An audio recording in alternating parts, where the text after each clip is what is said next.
and know everything about me. You know when I sit down or stand up. You know my thoughts, even when I'm far away. You see me when I travel and when I rest at home. You know everything I do. You know what I am going to say, even before I say it, Lord. You go before me and follow me. You place your hand of blessing on my head. Such knowledge is too wonderful for me, too great for me to understand. I can never escape from your spirit. I can never get away from your presence. If I go up to heaven, you are there. If I go down to the grave, you are there. If I ride the wings of the morning, if I dwell by the farthest oceans, even there your hand will guide me, and your strength will support me. I could ask darkness to hide me, and the light around me to become night.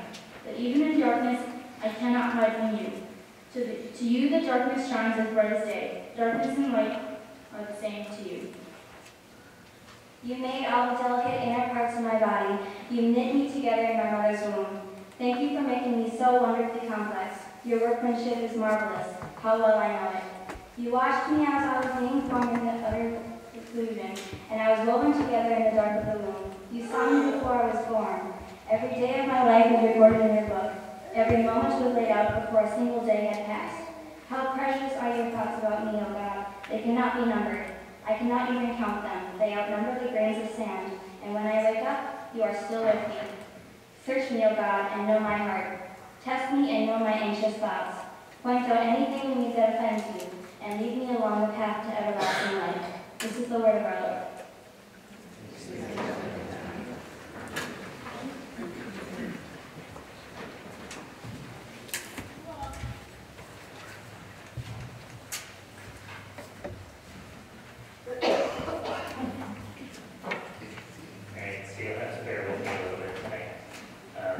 Not the normal sermon that I might give. And so, my goal is not to actually look at my wife. So, if you see me kind of lose it, you know. So for those that don't know me, my name is Jeremy Hallquist, and I serve as the youth leader for this congregation. And some things you might need to know about me before I share my faith story tonight.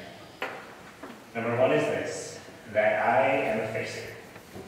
So by nature, I look at things going on, and I work to find whatever solutions I can. And oftentimes, it might come as a sacrifice to myself. And so therefore, I also loathe the feeling of being helpless. And I rarely allow myself to feel like I can't handle whatever might be coming my way. And there is always a solution to any problem. For me, that's the way that goes. And for whatever reason, this is my way of dealing with things. Is to meet it head on and to fix it. And the second is this. Because I work in a church, I believe that God invites me to be a part of your story. My call as a congregational person and a servant in this congregation is to support, to pray, to help, and uplift others. Inviting God into the story that each of us might experience. It's a pretty incredible blessing to be a part of that piece of our congregation. So my question for me tonight is, what happens when you struggle to do any of these things? When you struggle to fix it, and when you struggle to find God in the story. And so, enter Weston. If you haven't met him yet, he is our little crazy ball of energy. Weston was born on October 16th of 2012. And as I like to say, oftentimes my last official normal day that anyone might have. And so on the day Weston was born, we were anticipating the worst. At a 20-week ultrasound, doctors told us that Weston would most likely have a heart defect. At the time, not telling us what might happen, the extent of surgery needed, or the full impact of what might be coming in the days ahead. They explained that immediately after he was born, he would be swept up and taken right into surgery, where he would begin to fight for his life. That was the story they told us. And so for us, we didn't know if we would get to hold him or see him or really get to experience what being a parent was like in those first moments. And so Weston was born and sent to the NICU, neonatal infant care unit. And we were told that Weston had a diagnosis of total anomalous pulmonary venous return. Don't ask me to say that twice. And so what this condition entails is that there are 4 arteries which bring blood to and from the heart. And for a normal person, there are 2 that bring it to it and 2 that take the blood away. For Weston, there was 1. The rest of them met in a mess underneath his heart. And so 1 artery carried the blood to and from the heart. So Weston didn't have the normal heart that we would come to respect. And so when babies are born, this is fun science that I got to learn, every one of us is born with a small hole in the center of our hearts that lets blood circulate throughout it and help us grow until everything can be formed and developed. And so once we are born, that hole actually closes. And so shortly after we come to life, that hole stops and our body takes over.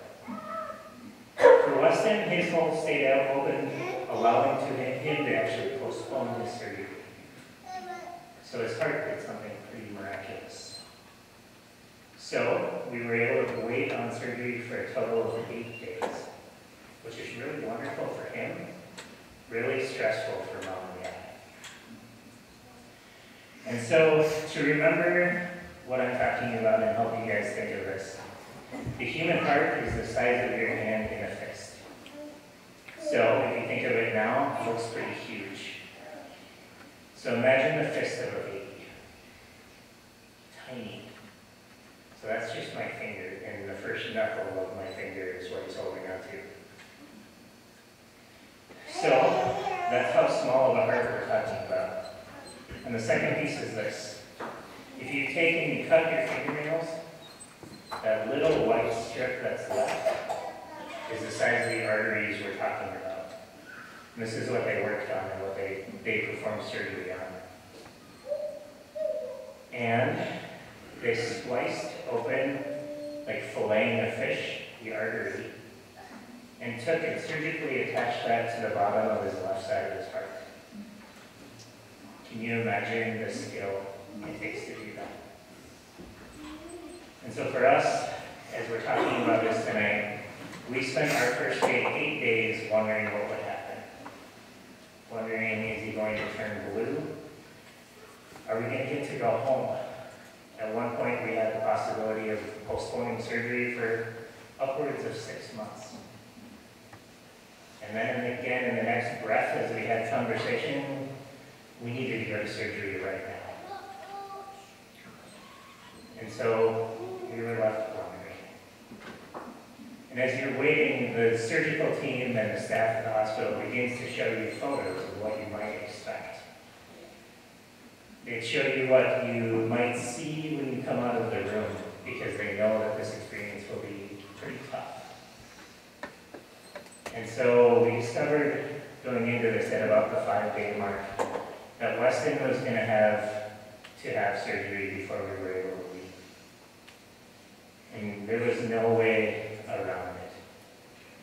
So the night before his surgery, Ellie and I decided that we needed to go out for supper.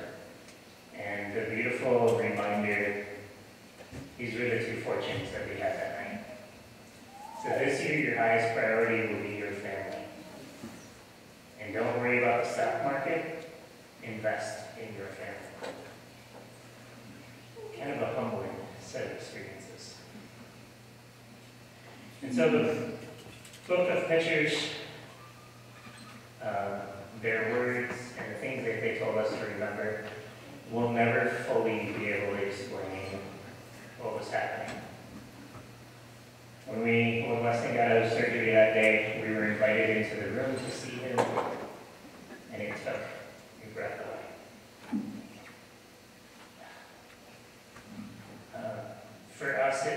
tubes, wires, cables, hoses. When you're born with a heart defect, they leave, as an infant, they'll leave your chest open to let swelling go down. The things you witness in that moment as a parent just suck the life out of you. And so I wanted to prep you right now. This is a good picture of Weston. To understand, this is about 4 or 5 days into after the surgery. So it might be a little intense and it won't sit very long. But this is Weston when we really got to see him for who he is. So after the surgery, Weston was tougher to look at. You wouldn't recognize the little boy from the first picture from the image we got in the second picture. And so we had an issue shortly after surgery. We were invited into the room to look and then immediately told, you need to leave. Weston couldn't get blood to go down to his legs. And so we were left wondering what's next. It couldn't do a whole lot.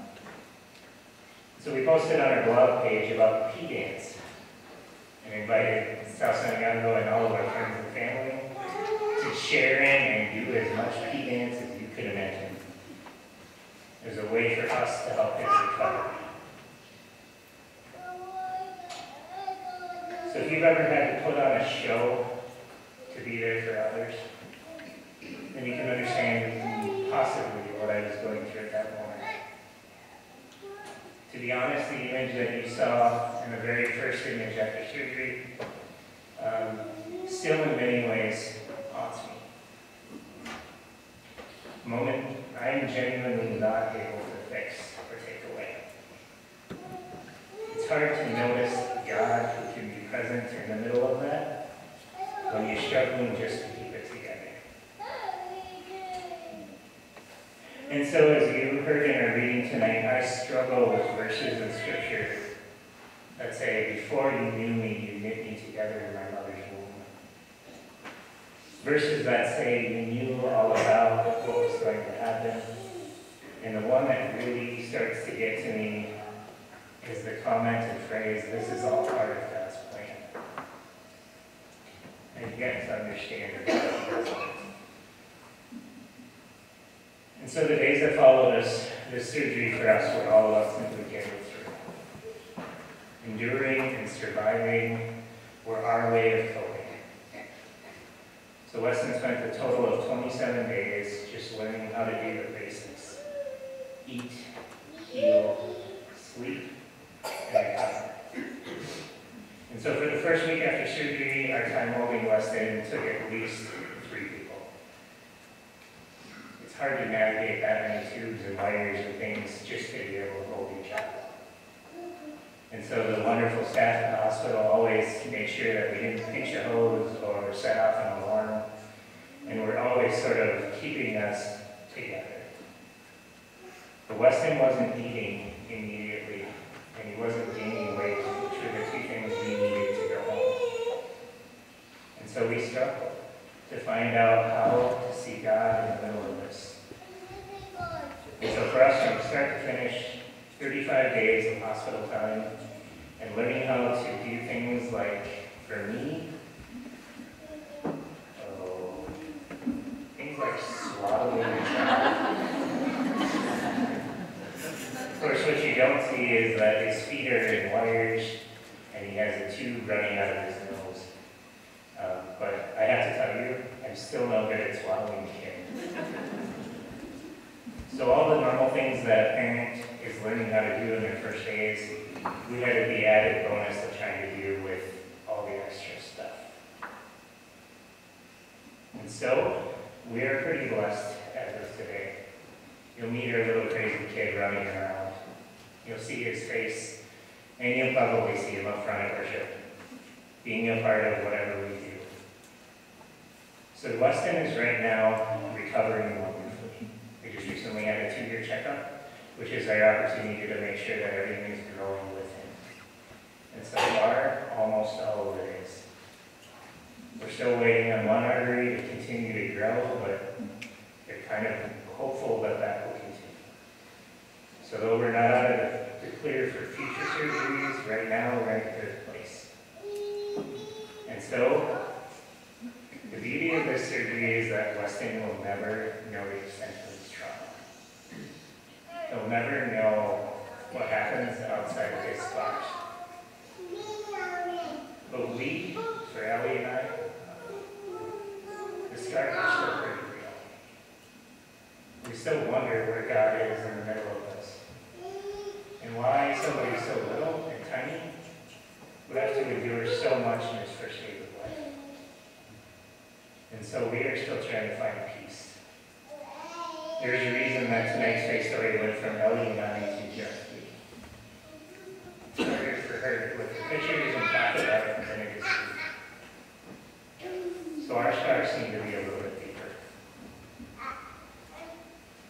I'm wondering tonight, as I think about this fault and this story, I've come to the healing waters, where that invitation is for you. And I'm wondering where the next place for God will be for us. And so I don't have necessarily a healing story for us.